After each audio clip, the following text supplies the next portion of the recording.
Hello, Spartans. This week, we as a church celebrate the feast of the Epiphany. The Greek word epiphania means an appearance or a coming into the light. This is joyful news.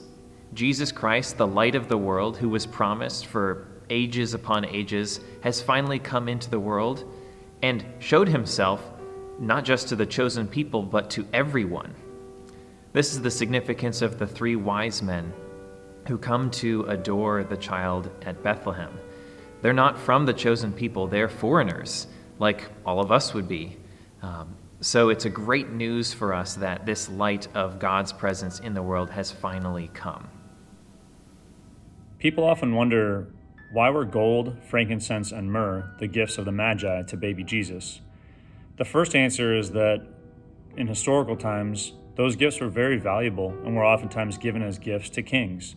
So it's their way of showing that they believed that Jesus was the new king. The second thing is that oftentimes those gifts are associated with certain elements of who Christ was. Gold is oftentimes associated with his kingship. Frankincense is often associated with his divinity, as frankincense was something that was burned as an incense up to heaven. And myrrh is an oil that was used for embalming, and so oftentimes it's associated with his humanity and oftentimes kind of predicting his passion and death. The Word of God became flesh, became human to show us the way to heaven, and that's what we celebrate during Christmas.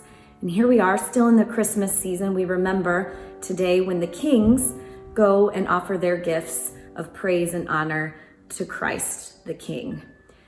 And so we also started a new year, and it's often a tradition that many people do as they reflect on the past year and they think about ways in which they can make themselves better or improve their lives.